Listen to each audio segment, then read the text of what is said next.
Good evening, everyone. How are you? How's your first day or second day been with the lockdown? It was lovely seeing so last night, delivering some of your learning packs. So hopefully you've all had a little go at some of those today. All right. It would be lovely to see what some of you have been getting up to. Already we've seen some children who've taken part in our phonics lessons. There's the lessons from White Rose Maths that you can do online as well. And we're already starting to do a few more lessons as well that you'll be able to do in the next couple of days. So Miss Richardson's done her phonics videos. Mrs. Jones, she's going to start doing some of her videos and stories as well. And hopefully she's going to try and do a video, a bit like a forest school session that you can do at home as well when you go out for a walk in the park or across the fields. That'd be lovely, won't it?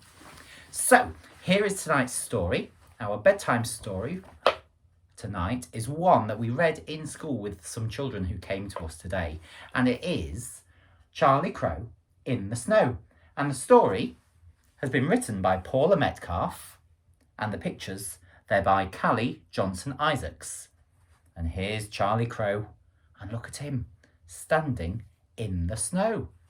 Now, on the back here, the blurb, it tells us what's going to happen in the story. It says, Charlie the Crow thinks his home is perfect, but he gets a big surprise when the leaves drop off his tree and white flakes start to fall from the sky. Whatever is going on? Maybe a new friend can help him find out. And at the bottom here it says it's a funny wintry story full of snow and friendship.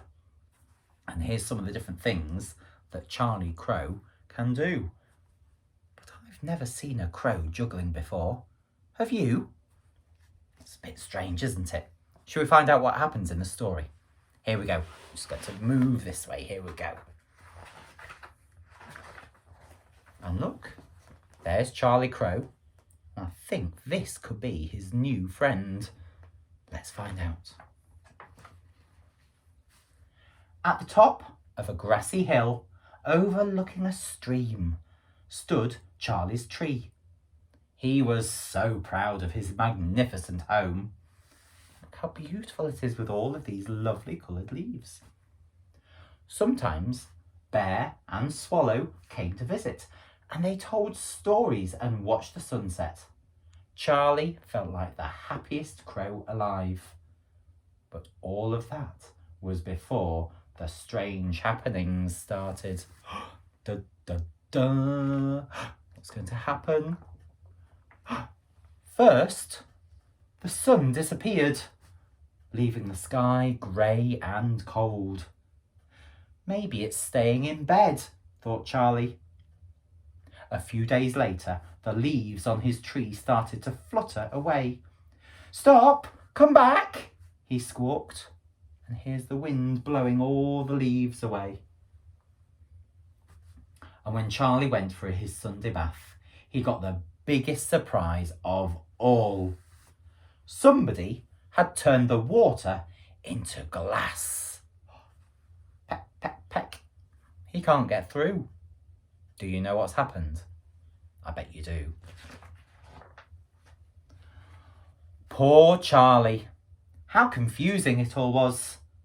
Bear and Swallow will know what's going on, he thought, and he hopped off to find them. But all around was oddly quiet. Charlie was just about to give up his search when he bumped into a squirrel. She looked confused too. Have you noticed all of these strange happenings? She whimpered. Charlie nodded. Whatever next? He asked worriedly. He doesn't know what's going to happen. Do you? They didn't have to wait long to find out. Moments later, white flakes started floating down from the sky. Oh dear, exclaimed Charlie. These look like bits of cloud. But clouds belong up in the sky, cried Squirrel. Next, it'll be the stars. Or maybe even the moon will fall down, she shrieked. Suddenly, her squealing was interrupted by a deep, growly voice. Keep it down out there, the voice said.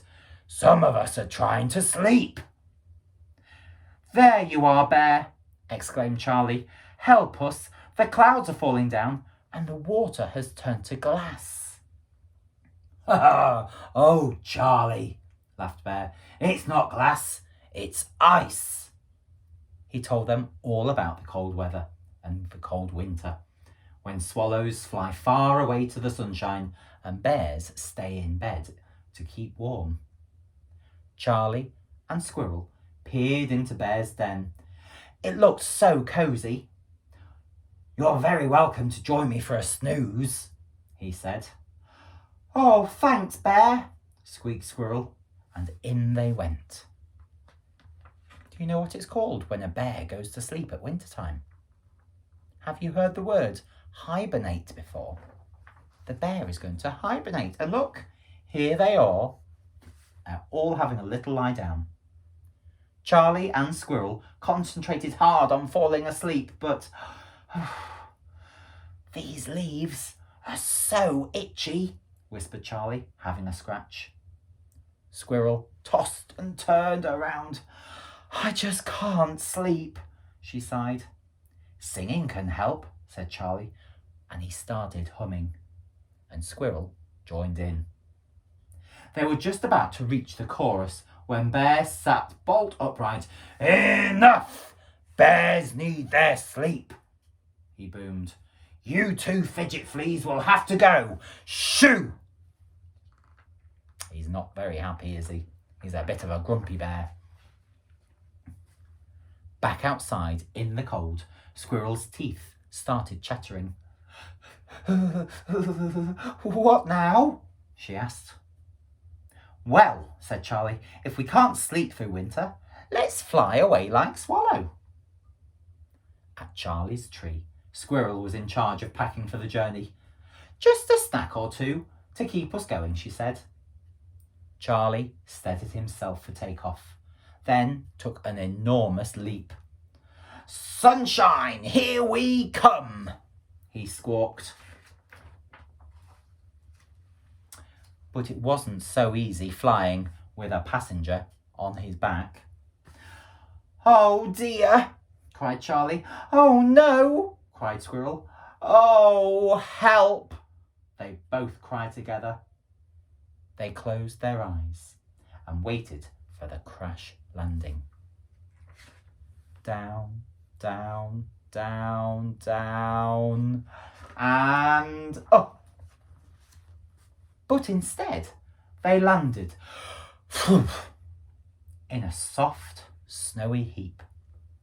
That, said Squirrel breathlessly, was the most fun ever! And they soon discovered there was plenty more fun to be had in the snow. Isn't winter perfect? Laughed Squirrel. Oh, yes, Charlie agreed. Although I wish Bear and Swallow were with us too. Then a lovely idea crept into Squirrel's mind. Charlie, she said, all this fun has made me very hungry. I'm going to go and get us a snack. Squirrel was gone for a long time. Where is she? Charlie wondered. His tummy was starting to rumble too, so he hopped up the hill to go and find her. Hop, hop, hop, hop, and there she is, behind the tree. When Charlie reached the tree, Squirrel was not on her own. Surprise! Giggled Squirrel. I made them just for you, Charlie. They'll keep us company until the real Bear and Swallow come back. Oh, Squirrel, said Charlie, thank you. What a lovely thing to do. And look, there they are giving each other a nice big hug. Snow Bear and Snow Swallow didn't say much, but that didn't matter. As Charlie and Squirrel watched the snow glowing pinkly under the setting sun, Charlie once again felt like the happiest crow alive. And can you see him just there with his brand new friend? And look, there's lots of things that they're going to eat. Acorns and pine cones and berries. So, a lovely story about being friends and making new friends as well. And it was lovely how they explored the new surroundings. They had the snow, didn't they? And they had a go trying to get to sleep in Bear's cave, but that didn't work, did it? Now, hopefully I'll have another story for you tomorrow. But if you want to listen to this story again, you can listen to it one more time. And I am going to put it onto the website as well. So it'll be there for you now. Right, it's a little bit cold in this story and it's a little bit cold outside. I got a bit chilly outside today as well. So I'm going to get warm next to my fire and I've got my cup of tea. So I will see you all again very, very soon. Look after yourselves, be good for your parents and carers and have lots of fun. Take care and I'll see you all very, very soon. Bye.